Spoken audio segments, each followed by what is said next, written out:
Bit Digital reported earnings this afternoon. There's a bit of a conflicting report here. We'll look at both pieces of information for that here. The Bitcoin price is getting a little spicy down here as it's touching the lows of the last few days, or at least it's working towards it. Let's also look into some other cryptos that I'd like to talk about with that. Welcome to the second episode of Trade Cave today. I'm doing the second one simply because the Bit Digital information came out, their Q4 data, their financial year 2023. So I thought I would cover that quickly this evening just to give you some of that information right now.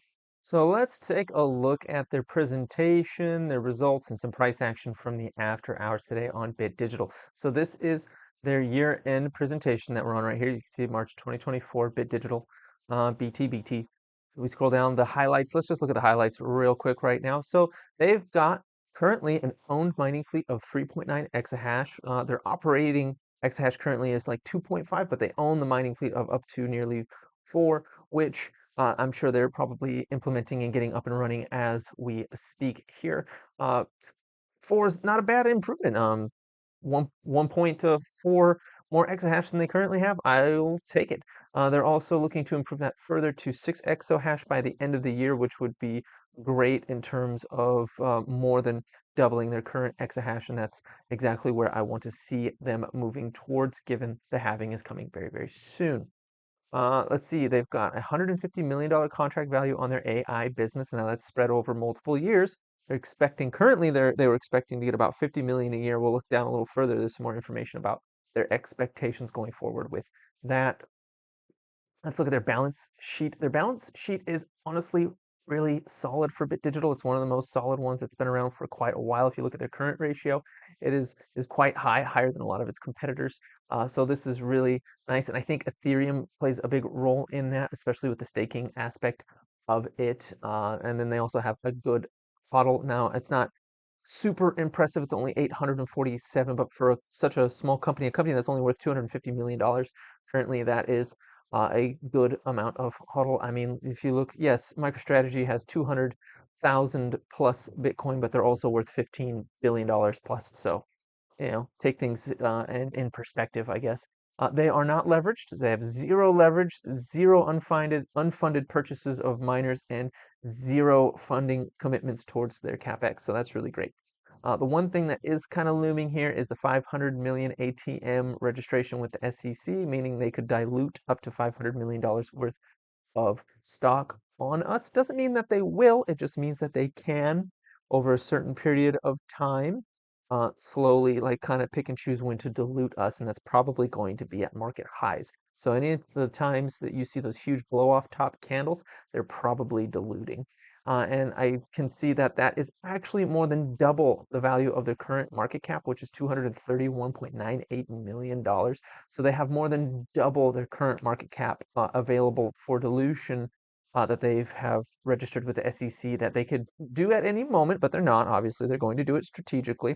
They're going to they're going to do it when the price is high, when they can get the most bang for their buck on that dilution. And currently, they have a really solid balance sheet, so they're not super incentivized to dilute you right now, especially not at the lows that the stock currently is at. So it's not super scary, but something to be aware of when the stock starts hitting like 8, 9, $10. Like I bet you on $10 there will probably be a nice big long wick on top of that candle, and that'll probably be some of this dilution coming into play at that point. Let's scroll down a little bit more. Okay, so their priorities for 2024, they want to expand their mining fleet to get 6 exahash by the year end of 2024. That is fantastic for their mining operation, considering they're currently at 2.5. They want to diversify and grow their AI side of the business. They want to get $100 million of yearly revenue by the not in the year 2024, but they want to be on track to receiving $100 million a year in revenue from their AI business. The current target is to, get, they have contracts for up to 50 per year. And they want to target a million, so they want to double that going forward. And that's pretty exciting, especially considering that they've already ramped up from in January earning a million a month to February earning 4 million a month. I only expect that to continue to grow right now, so that's really great. Their Ethereum staking, this is also one of the reasons I'm in this play. Just I really do think that, the fact that they're playing the top two cryptos in the ecosystem, and they've got them both going, working for them, and they have a treasury of both.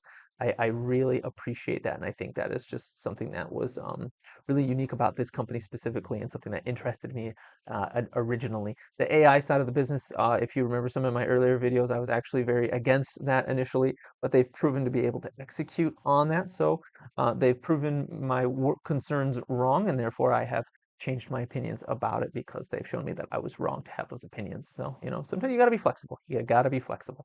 Let's look at the results. So Bit Digital reports a Q4 loss according to Zacks. Now we're going to look at some other information here real quick as well in a moment, but let's dig into this first. So Bit Digital came out with a quarterly loss of 2 cents per share versus their consensus of a potential loss of 6 cents. So they actually beat that quite significantly. And compared to the year prior where they were doing a 79-cent per share loss, this is a huge, huge, huge improvement, even though it was still considered a loss. So it was an earnings surprise of 66.67%, which is fantastic, and why they were up in after hours. And so let's take a look here at, and according to their report, is that they actually made 12 cents per share. Now that has to do with the new accounting requirements that allows them to, and other crypto related companies, to count the appreciation of their Bitcoin on their balance sheet. That makes them look like they are actually making more money than they might be compared to previous, older accounting standards. So according to the new accounting standards, they actually had a 352% beat on earnings per share. But according to old standards, which is one of the standards that got Mara severely punished last time, excuse me, shows them having a 2-cent loss. So I don't know really what opinion to have about that per se. They're allowed to say that they have a 12-cent um, earnings per share, making them profitable, but they also a lot of the uh, reports are coming out saying that they actually lost money based on the old accounting standards. So it's kind of all a big mess in that respect, to be honest. But they did beat on revenue. They beat by 21% on revenue, so that's really good. They had two beats, and as a result of that, we saw a plus 4.6% increase in the stock in after hours, which I was pretty excited about. I actually did do some buying on Bit Digital today, a little bit, just a little nibble, just about 100 shares or something, down on the line while I was riding the line of the megaphone down here. And then in after hours, the earnings came in as a beat, and that was very exciting because, it went up. It went up quite a lot initially, and then it settled about 226 right now.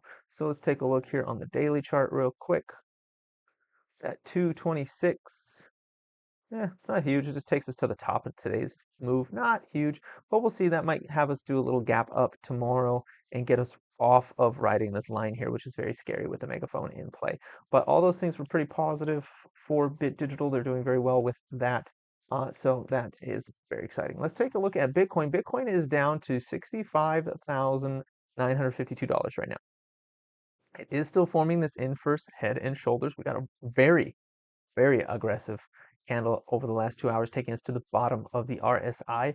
Hopefully we'll turn around here. I'm not sure if we will though, because the VIX fix down here isn't showing us any kind of bottom signals. In fact, this gray line is actually very short, which is a little concerning. It's short and it's not green, so I don't like anything about that particularly. But it is still kind of making an inverse head and shoulders. I mean, as long as it doesn't go under 64,582, this inverse head and shoulders is still in play. If it goes below the low here, which I'll make a line at 46, 44, 44,499-ish. I don't know, it's close.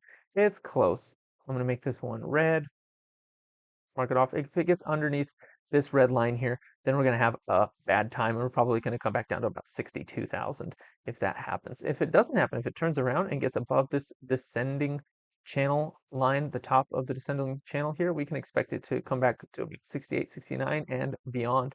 If it completes the inverse head and shoulders, we'll expect it to come back to all-time highs over here. So We are in a precarious spot right now on Bitcoin. It does look like it could go either way. There are a few indicators saying it would want to go up, but there are some other indicators saying that perhaps it might continue to move down. And this 2 hour volume bar getting real big, real fast is one of those indicators showing us like it's even bigger than the previous, not the largest red bar there, but it's higher than the previous decently sized red bar there. It's coming in, trying to rival the one before this big one here. So we are seeing big selling volume coming in the after hours. So keep an eye on that. And that's all I've got to say about those two things. Bit Digital did really good today on their earnings, and they are being rewarded for it. Bitcoin is showing some weakness this afternoon. We'll see. Hopefully, it starts to curl over. Now, I wanted to talk a little bit about some cryptos. I don't know how much the audience is into any cryptos, and I guess I haven't said this yet this video, so I'll say it now. None of this is financial advice. None of it. And it is not a suggestion to buy, sell, or hold any assets whatsoever. Being completely transparent, all of the assets I am talking about today, I do currently own them. I own Bit Digital, I own some Bitcoin, and I own the two cryptos I'm about to talk about. So the first one I'm going to talk about is Solana. I don't know if anyone's in the Solana trade. Sound off in the chat. This thing has been honestly one of the best trades I have made in my entire life so far. I was buying this thing back when FTX collapsed at $8 and I bought it all the way up to $30. I bought, honestly, I didn't buy that much. I bought about 100 shares when it was really low and I sold, you know, about 30% of those shares, not 30%.